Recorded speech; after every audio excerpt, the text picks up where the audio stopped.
4633 Esthétique VG à Sherbrooke pour du service de qualité. Pour du polissage, remise à neuf et lavage intérieur et extérieur. Pour la qualité, à un prix abordable.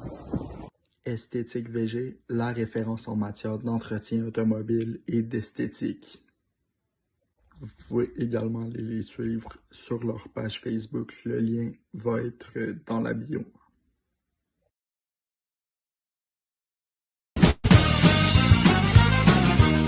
Moi, c'est évidemment, je suis animateur de l'antichambre. Le magasin. So why are you acting like a bloody fool? If you get hot, then you must get cool. Bad boys, what you gonna do? Je suis Glen Métropolit. Make three, it was destiny. Once every 100,000 years or so, when the sun doth shine and the moon doth glow and the grass doth grow. Needless to say, the beast was stunned. A whip crack went his trumpet tail, and the beast was done. Over the line, Metropolit curls and drives and scores! Glen Métropolit!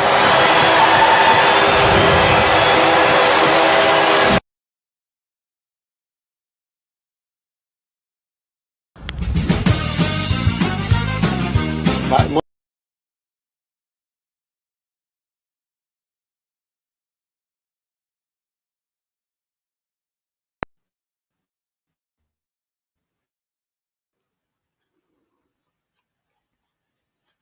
évidemment, je suis animateur de l'antichambre. Le magasin.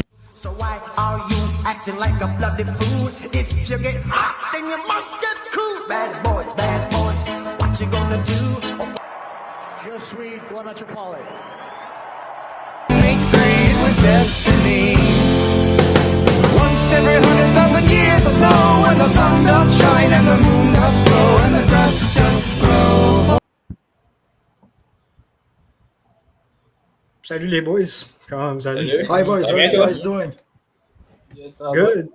So today we have a special guest. It's a unique podcast this week, today.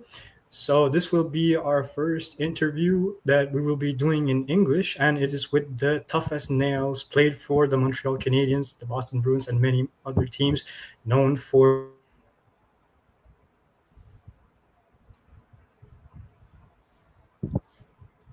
working skills. Give it up for Glen.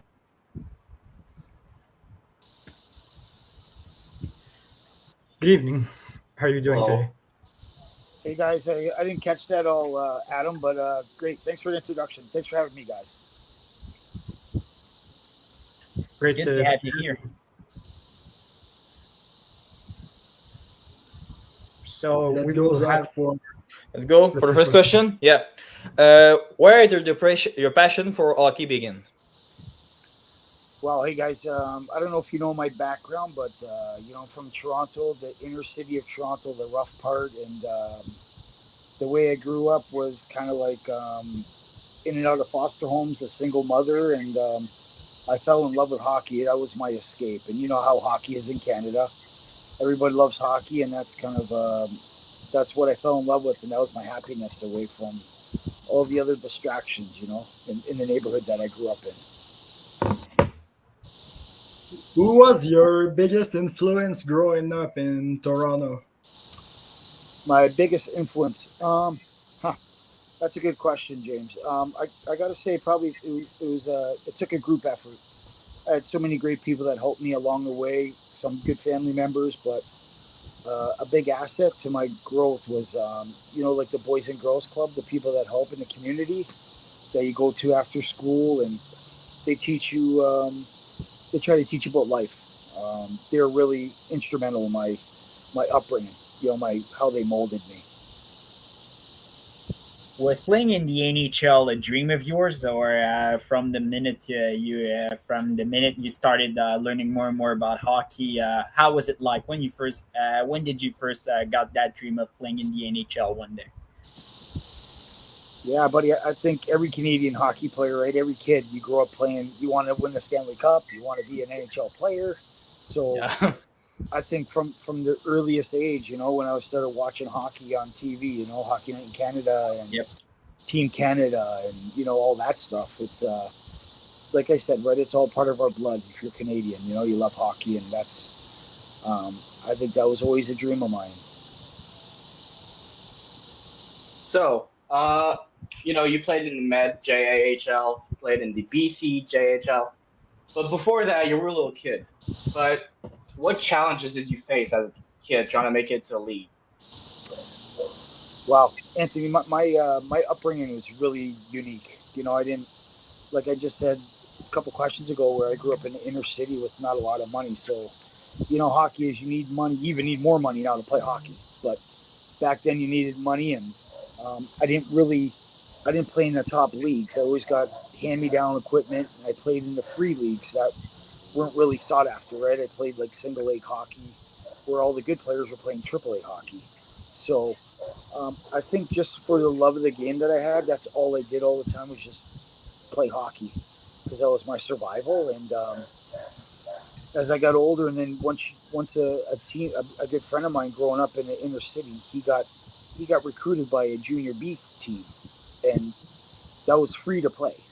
And basically I tried out. I was the last cut, and the rest is history, right? I had some great years in junior hockey, then I turned pro, blah blah blah.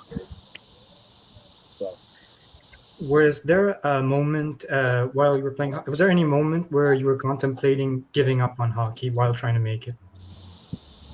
Wow. I don't know if I really ever doubted. I don't know. I got discouraged sometimes when I wasn't playing, but I knew that if I put the hard work in, that I'd make it.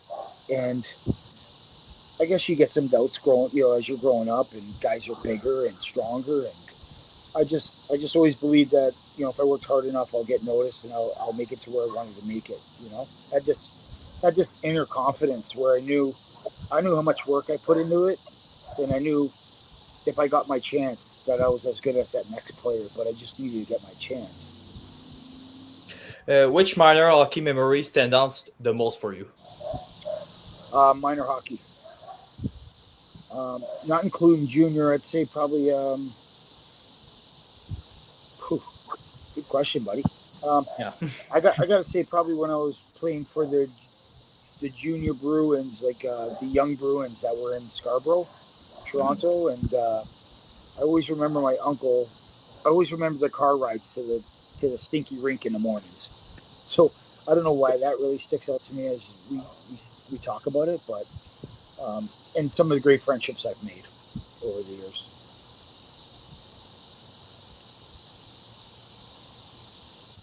Did you have a favorite team growing up, or a player? Yeah, my favorite team was the Stinky Leafs. The Leafs were brutal, but that was my team.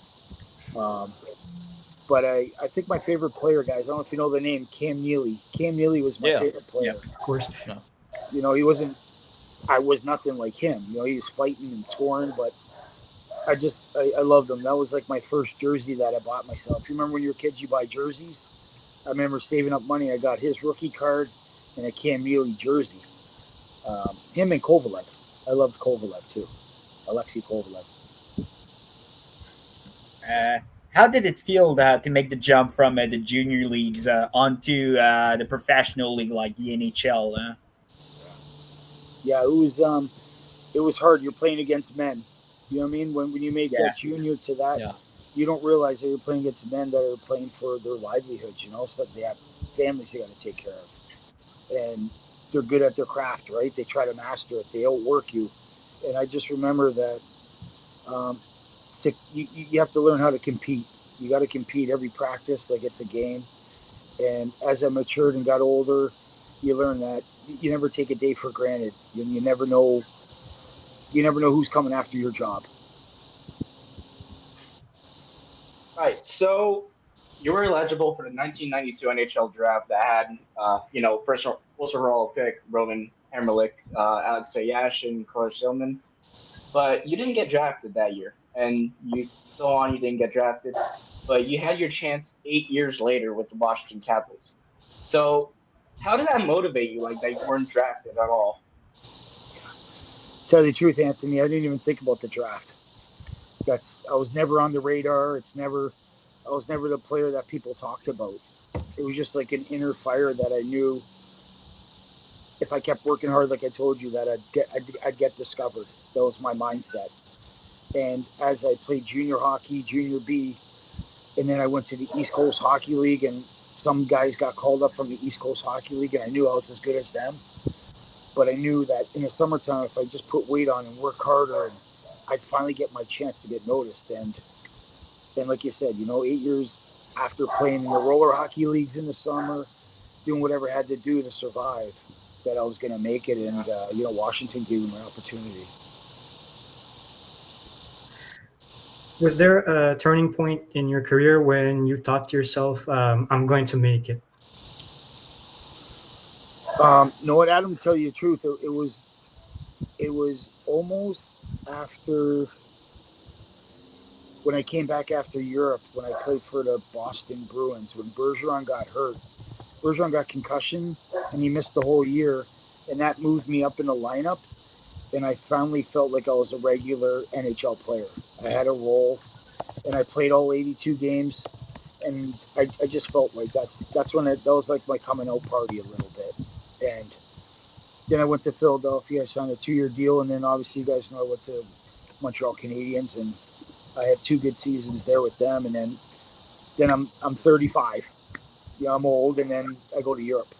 But if I was to have that confidence and have that role when I was younger, if I was ready for it, who knows where my career would have went. But I'm not. That's okay. I've been blessed, and I've had a great career. What was your first pro contract look like, and how did you spend your first NHL paycheck? My first professional contract was in the East Coast Hockey League. That was back in the 90s, where I don't even know what I was making, maybe $500 a week, and it wasn't much. I had to work in the summer, just to tell you. I couldn't save money. I didn't have enough. My salary wasn't enough to take the summer off and train. I had to work in the summer. But when I did sign with Washington, I got a bonus, and I remember I bought a condo. I bought a condo with my wife at the time in Pensacola. That was a big purchase. Yeah. Who helped guide you during your early pro years to adapt to that level? Who helped me? I guess probably James, probably my coaches, but I remember my one coach in Portland, Maine was with the Portland, Maine Pirates, was Glen Hanlon. And Glen Hanlon really taught me how to be a pro. He held me accountable. He was hard on me. And yeah, Glen Hanlon. He'd be he's the guy that stands out in my mind that taught me how to be a pro. Is there a moment in particular that really stuck with you during your NHL debut game? My first NHL game? Yep. Yeah, I was starting lineup against Pavel Bure, like at the Florida Panthers. Wow. Wow. I remember just thinking like, what is going on? You know what I mean? He was a special player, right? His nickname is the Russian Rocket. Absolutely.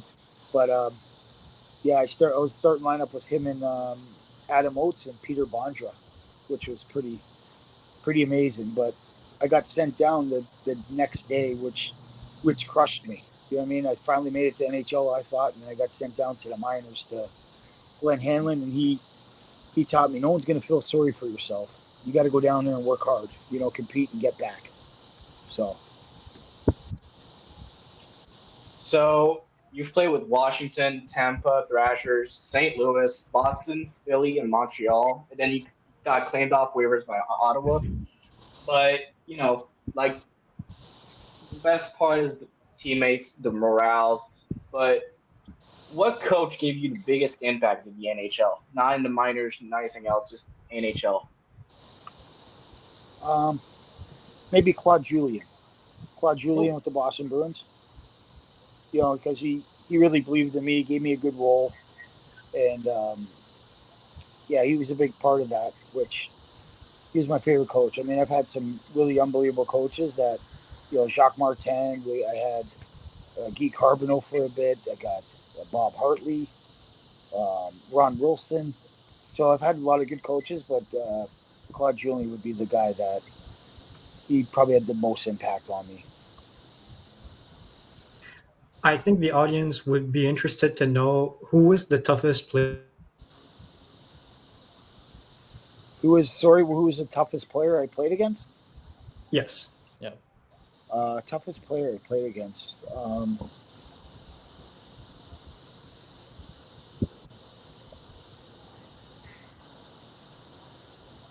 Probably like Kovalev.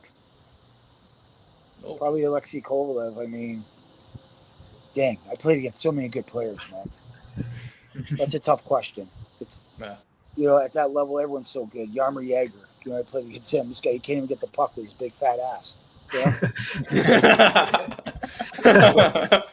So I mean, there's so many good players, but yeah, I got to say Kovalev, Jaromir Jagr. I mean, Matt Sundin was hard. It's like so many good guys. Is there any funny or strange moments from your time in the NHL? Well, a strange moment would probably be when I became a Montreal Canadian. I skated in the morning with the Philadelphia Flyers, and Montreal was in Philadelphia, and I got claimed off waivers that afternoon. I played for Montreal. That's right. I see this. So that's pretty crazy. Yeah. Besides what's the most memorable goal you've ever scored in your entire NHL career? Memorable goal. I think you guys showed it on that play where I dangled that Nashville guy. He went 5-hole Mason. That was a pretty good goal. Oh, yeah. Yeah, nasty one. Yeah. Was it they did at the beginning of the podcast? Yeah. Yeah, but I don't know. Nothing really stands out another goal, guys. It was just like every game I felt so blessed to be there every game. It's unreal as we sit and talk about it, right? Haven't really been able to reflect too much because it's always about the next day. So, but it was special. So every day that I was in the NHL.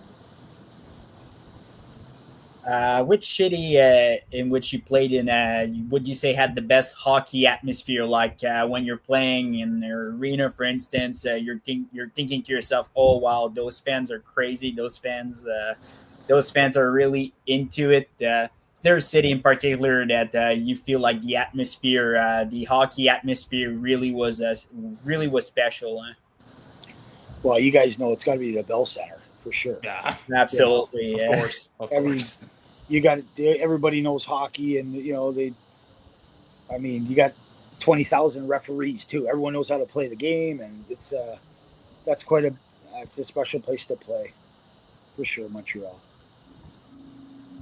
So it had to happen in 2007. You got traded to the St. Louis Blues for Keith Tkachuk, and how did you feel about getting traded to the St. Louis Blues, like as a Thrasher? Yeah, that was a hard time for me, Anthony, because I came back from Europe. I signed with after the World Championships. I signed with Atlanta, and I had my family. We came back, and I was having a good year. If you look at my stats, I think I was half a point a game or something like that. I was doing really good, and the team right before the trade deadline was stumbling a little bit. They weren't playing well, and I think the GM felt some pressure, and he needed to get somebody, and obviously he went for big Walt, right? Keith Tkachuk, and what's going on there? What? What happened? Is that a fire truck or something? I'm not quite sure. I heard something, but anyway, I got traded for Keith Tkachuk, and that was a tough time because I felt like I was really part of the Atlanta Thrashers. So that was a tough time in my career. You brought up the waiver incident. Like being claimed by the Montreal Canadiens and playing against the Flyers. How did you find out that you were claimed by the Montreal Canadiens back when it happened?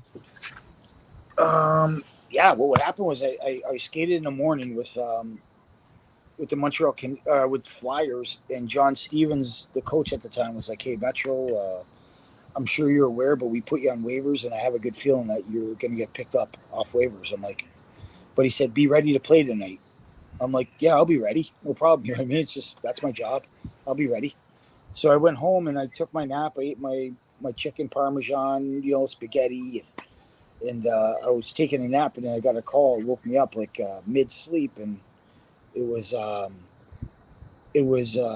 Bob Gainey at the time. "Hey, Metro, you're my type of player. We picked you off waivers." I was like, "Holy shit! Okay, thank you. Whatever." And I'm so happy. Bob Gainey, right? The legend, called me, and then then Guy Carbonell called me and said, "Hey, Metro, I know we're playing tonight. You can play if you want, but I understand if you don't want to play." I was like, "Fuck that! I want to play. Let's beat these guys." And then I went and walked by the Flyers dressing room, and I went right into the Habs dressing room. My jersey 15 was up there in the stall between Saku and George Laraque.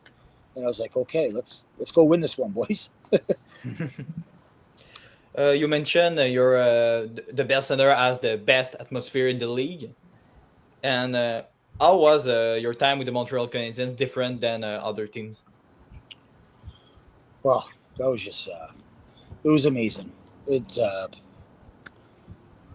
like Montreal Canadiens and the rest of the NHL. It's just a different world being a Hab. Just because our team was we're a good team. The whole city got behind our team, and it was just, you couldn't go anywhere. People recognized you, even me. I was like the fourth line guy. You know what I mean? They recognized me when I was out. So it was a special time for myself and my family too. My kids went to St. George's in Westmount, so it was good. What's the best strength you've ever seen in an NHL dressing room? What was what? The what? The best prank, the best joke with the teammates. Yeah. I don't know. There's a whole bunch of different ones, guys. Telling one guy, "Hey, the power play meeting, you got to go in there, and you're not on the power play." You walk in the power play meeting, and they're like, "What are you doing here?" Just crazy stuff like that. Guys cutting your stick, so it's just cut a little bit, so you take a slap shot, you fall. Putting tape on your blade, so you step on the ice and you slip. Just crazy stuff. Yeah. Wow. Ever been victim of one of those pranks? Yeah, I have. Yeah, yep. And I also given a few too. Also, questions that the audience would be interested to know.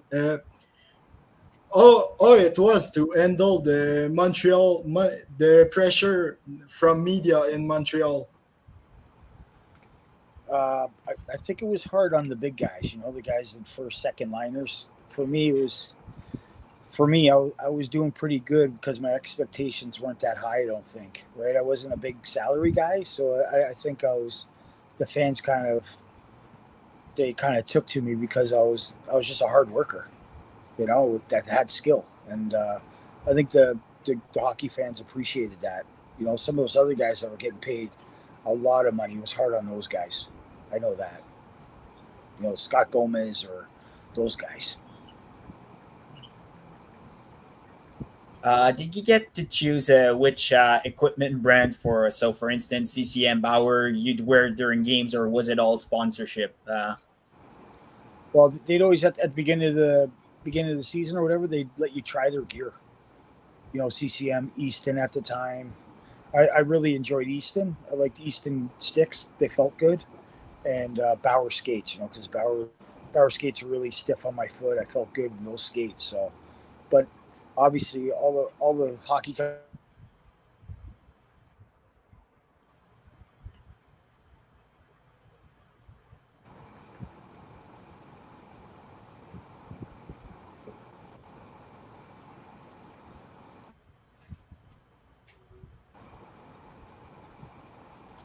Good.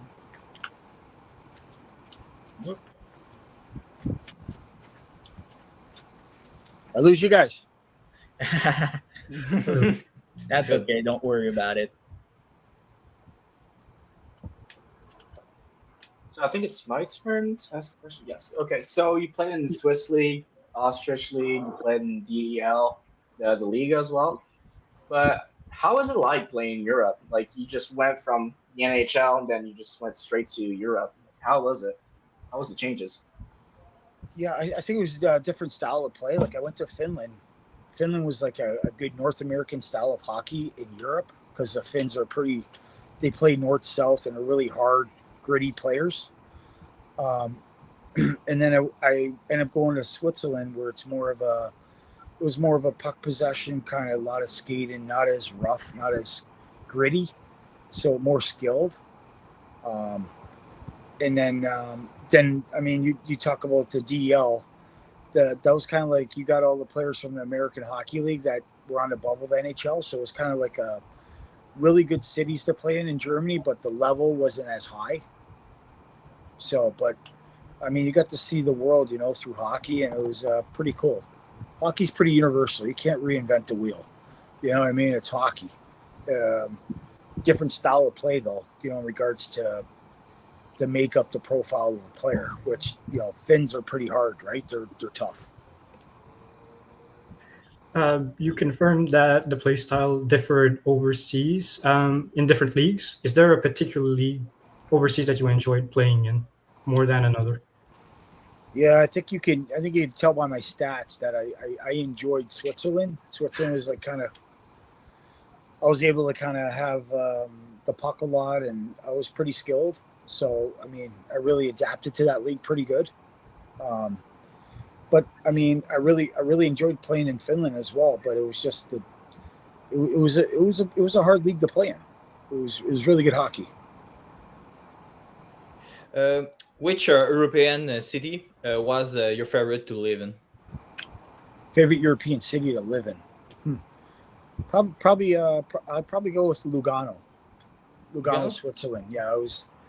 It's down by Lake Como. It's right on the border of Italy and Switzerland. Really nice palm trees, lakes. I go with Lugano. Did you ever deal with language or cultural challenges playing abroad?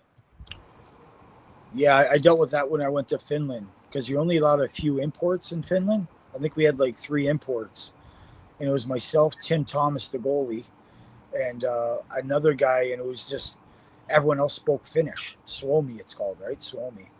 And that was pretty tough because both coaches spoke. My head coach there only spoke Finnish. So I had no conversation with him for 2 years. And the assistant coach would be the guy that tried to translate, and he couldn't even speak English. So I was like, what is going on?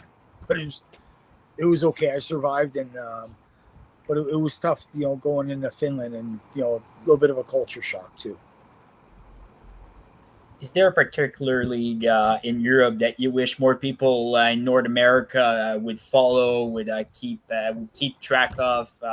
For instance, you mentioned the Finnish league. Do you think that the North American fans would be attracted to that style of hockey?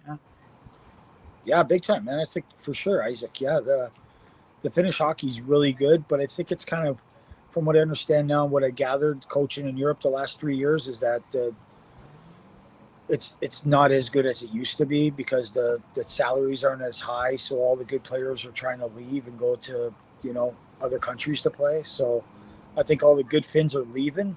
So, but yeah, back when I was playing, it was a really good league. And I thought, yeah, that'd be a league that I think a fan would really appreciate this style of hockey. So you did 10 years, 407 games, and 159 points. But how did you handle being undrafted, and you still got a good career out of it? Yeah, I didn't worry about the undrafted, Anthony. That was kind of like that was just a challenge for me. You know what I mean? It was just to prove everyone wrong again. You know what I mean? Like, it was just to prove that I do belong there, and that's how I took it. I never thought about, okay, I wasn't drafted, so I'm no good. I was always out to prove people wrong. It's been the story of my life. So I kind of liked it. Oh, lights are off. Hold on. Boo. Huh. We see you. Yeah. So I see you. Yeah. But yeah, I just took it as a challenge, Anthony. It was no big deal. I didn't care about not being drafted. It was more or less just showing everyone that I belong there. What role did mental toughness play in your success? I think for me, it was just be an ultimate team player, Adam. Like, I was never a first-round draft pick. I wasn't even drafted, back to what you guys are talking about. So it was more or less, what did the team need? And whatever the team needed, I tried to do the best I could at that role. So mentally, there was not a lot of communication earlier on in my career with coaches, right? It was like the coaches coached, the players played. So that was kind of mental warfare on myself. I didn't know if I had a good game. Why was I on the fourth line? Why did I play on the power play one night and I didn't? It was just, you had to get mentally tough on your own and get mature and just accept whatever role that was given to you that was best for the team that you were put in. How did you deal with pressure from fans and media? I know it.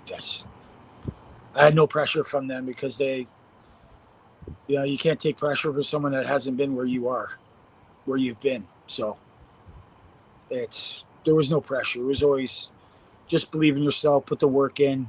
Obviously, I had confidence issues sometimes because you're not performing, you're not scoring, you go in a little funk, but I didn't let fans or media get on me. What was your routine to get back after a tough game or a tough practice? Yeah, James, I think, what it was, I never really had a routine. I was always, I knew that I gave it my all, so I never had excuses. Every game was, I always got prepared, I always did the same routine, pregame, right? I did my jumps, I did my talk, I did my prayer. I was ready for it. If I didn't perform, then it was like, okay, I just got to do the same the next day. I always did the same. I always try to not get away from what got me there and just kept on trying to stay the course. But if I missed a good opportunity the night before, the next day, I'd go out there with 100 pucks and I'd visualize that opportunity again and I'd score. I'd put that puck where I missed that puck. I'd shoot that puck in the same situation. So that erased out of my mind, if that helps. We all know that hockey is a demanding sport, but how were you able to adapt through the injuries, through the tough losses and all that? How were you able to adapt and perhaps, change a couple of things up or deal with the injuries, for instance, and all that? Yeah, Isaac, man, I never liked going into the training room. I always just dealt with stuff on my own. Even if it was like a sore groin or whatever, I didn't want anyone to take my job. So I kind of I battled through injuries, and that's how I dealt with it. It may have hurt me, but I didn't want anyone to take my job or anyone have a chance and I lose a game played, where if they called the guy up. And I know my mindset when I got called up, I was trying to take someone's job. So I didn't want to give anyone that opportunity. So I try to play hurt and not let anyone know. So, you're a good player at hockey, but what about outside? What do you like to do outside of hockey? What's your hobbies? Well, I like to golf. Golfing, I enjoy golfing when I do have time. But besides that, I still like to train. I work out every day. I just like an active lifestyle. Just try to stay busy, Anthony. Read good books. Just try to keep on, that 1% every day. Still at my age, try to get better every day. Is there a favorite charity or a cause that you like to support? Well, if there's anything, it's more or less the foster home kids. I've had some events down here in Tampa where I've hosted a few, clinics for foster home kids and whatnot. But I think that's the one that touches my heart since I was in a foster home care. How do you balance family life with hockey career? What's that, Zach? What was that again, buddy? How do you balance family life with hockey career? Yeah, it took a team effort, right? At the time when I was playing, it took a strong family to kind of get through stuff. Getting traded and all that. But you learn kind of just to adapt. You gotta, when you're tired, it's a mind game where, hey, no, you're not tired. You can't be tired. You got to be a dad. So it was, it was quite a balance, like you said. You just gotta you gotta go with it. You gotta roll with the punches. What's your favorite meal or favorite guilty pleasure meal or food? I love chicken parm pasta, and I haven't played professional in a while, so I gotta kick back a little bit on the pasta, which I'm not eating it as much, but I still love a good plate of pasta. That's where I got a sweet tooth too. Living in Switzerland, I eat a lot of chocolate. I enjoy my chocolate, man. That's understandable. Yeah. Yes. Your chocolate. What's one thing about you that you would say most fans don't know about you? The most fans don't, that I got a big heart. I want to make sure everyone's happy. I never said no to a fan, autograph, whatever. I know where I came from, and I appreciated everyone that supported me, or that, like, actually people had my jerseys. Like, how cool is that? Like, that's unbelievable. People actually wore a Metropolit jersey, which was cool. So Yeah, Zach too. Yeah. Zach too. Yeah, I have this. yeah, man. So it's amazing, guys, and I thank everybody. But I think it's I never thought I was bigger than anyone else. I treated everyone, the janitor the same, the CEO the same, the bum on the street. It didn't matter. He's not a bum, but some unfortunate people. I never looked down on anybody. All right, so you have played with a lot of great teammates, but who was the funniest one of them all? Like, who did a lot of pranks to anyone? Do you remember naming Scotty Hartnell? Scott Hartnell. Yep. Oh, yeah. Pascal. This guy was a big clown. He was a jokester. Hal Gill was funny. Every team had the guy, So hockey's such a great family, such a great knit. It's so many funny guys. But Scotty Hartnell was probably the funniest. I think the audience would be curious to know if you've ever heard or given any memorable chirps on the ice. Yeah, I had a funny one with Scotty Gomez. Scotty's one of my good friends, one of my good buddies throughout hockey. I still keep in touch with him, but when he was a rookie and I was in Washington Capitals, we got like a little face wash thing, you know what I mean? Like a FU match or whatever, and I told him he dropped a chalupa, like a taco, and he got a laugh out of it, because he's Mexican. So, but that's probably it. I mean, you always say chirps to people, but that's one that kind of stuck out, and we still get a laugh at that whenever we meet up. What's the strangest superstition you ever seen in hockey from a teammate or an opponent? Strangest? I don't know. Goalies are a little bit different. Goalies, they don't want you to hit their pads. And I remember I get excited before games, and I want to hit pads and let's go. And I played Manny Hernandez. Anyway, I remember he was the guy. Yes. Yeah, Fernandez. Fernandez. I remember he didn't want anyone to touch him or talk to him, and I remember I hit his pads and he just snapped. So it was like, okay, you learn, but some guys don't. Some guys are dialed in. Some guys just want to take it easy. I was one of those guys that just I was loose. I didn't want to think too much about the game. Did you have any personal game day rituals before, games and stuff?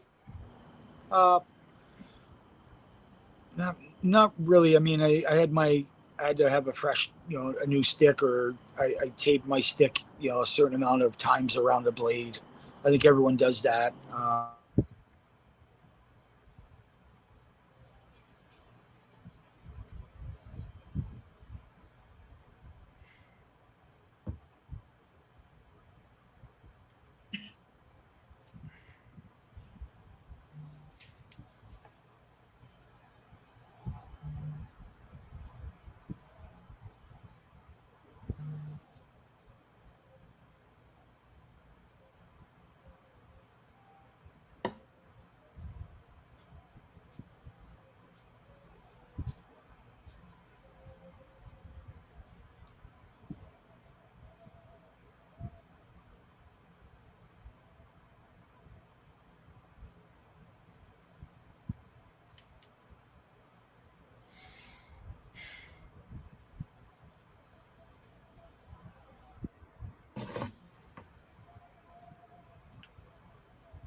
Oups.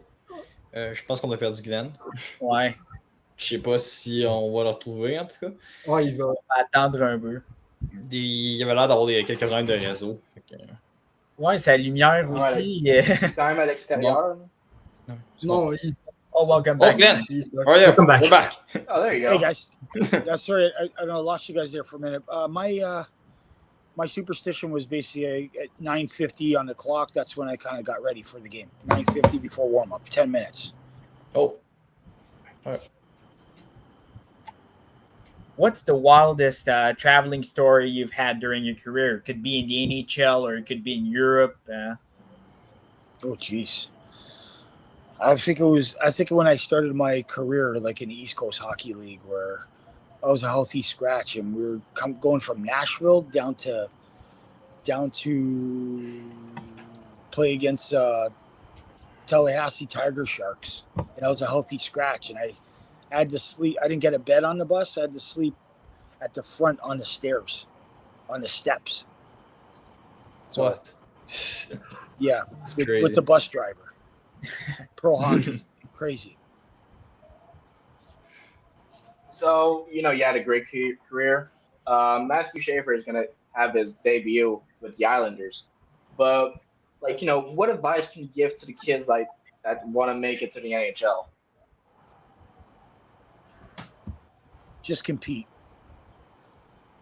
That's, you're there. Everyone's there to kind of compete, and don't worry about what anyone else says, or you just got to go out there and compete your opponent. That's all, Anthony. And you're there for a reason. Have fun. Have fun and compete. That's it. Pretty simple, but pretty easy. How do you want fans to remember your career? Huh? How do you want fans to to remember your career? How do you want to be remembered? I just want to be remembered as a hardworking, honest hockey player. That was team first. Whatever the team needed, that's I was there. So that's. And at the end of the day, I hope they all remember me as a good team player. If you could relive one moment in your career, what will it be? Well, since you guys are all from Montreal, it's got to be one of those game sevens against that we won on the road against Pittsburgh or Washington. And yeah, that was you had to be there to feel it and be a part of that. Where it was just, yeah, you can't explain it. It's one of those. I wish I could relive it. Yeah. You especially remember Yaroslav Halak's Game 7 performance against Washington, and during those playoffs in general, 2010, I think it was. It was simply incredible. Yeah, it was. He was making saves with his ass, with his back of his head. Like, it was just, yeah. Everyone was a part of that team that made that series that we won. But he really stood out. What was the proudest moment of your hockey journey?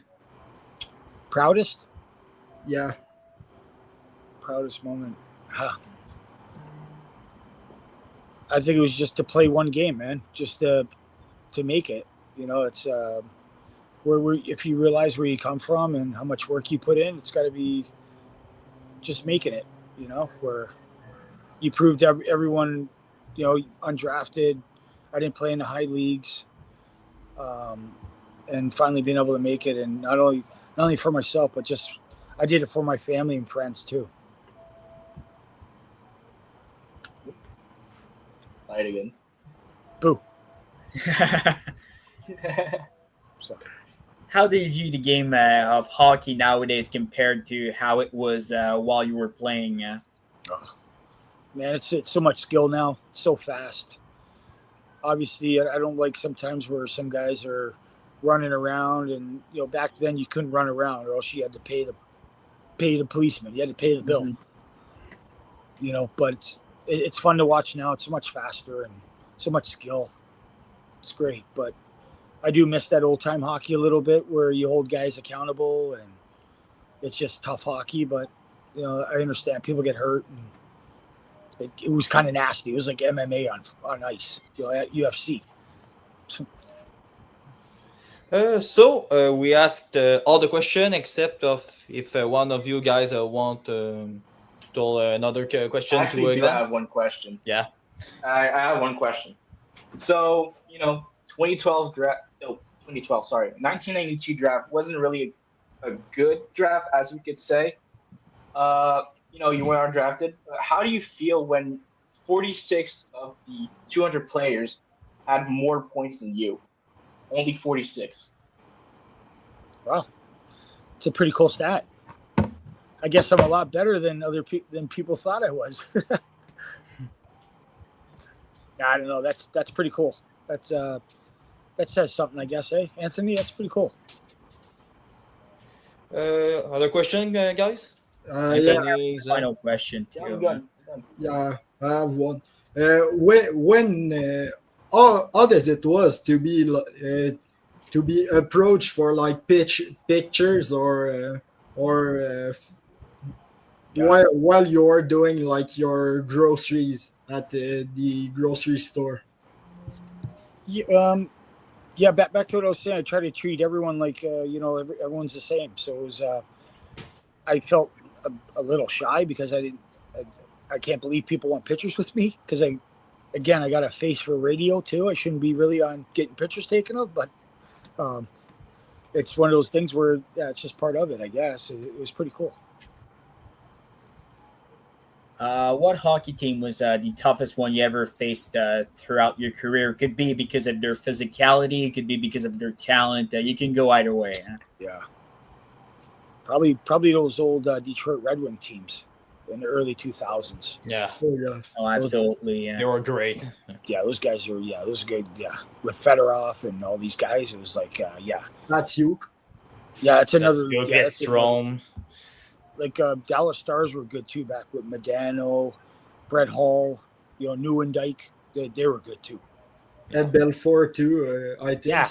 Yeah, man. New Jersey Devils were good. Yeah, I mean, it was They were physical. Yeah, they were men. Did you ever face the Scott Stevens? Yes. Oh yeah, this is brutal, man. Yeah, this guy was a killer. Yes, of course. Yeah. You know when he was on the ice. Yeah. Oh yeah, you know. You almost shit your pants. He was a remarquable. He's a killer. He's an absolute killer.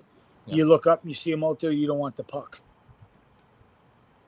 But you know, there's a bunch of guys like that a little bit. So those were fun days. So other question, boy? I'm good. I'm good too. Yeah. Everyone's good? Yep. So Glenn, thanks for your time. It was really appreciated. It was such an honor to receive you at our podcast. Yes, thank you very much. Thank you very much, Anthony, Zach, Adam, Isaac, and James. Right, you guys keep doing what you love, man. Stay real. Thank you very much. Okay. Ciao, guys. Yes. Ciao. Good night. Ciao.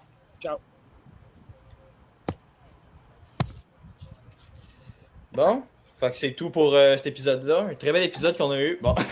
C'était incroyable. Hein? Non, c'était incroyable pour le premier joueur de la Ligue nationale à recevoir au podcast.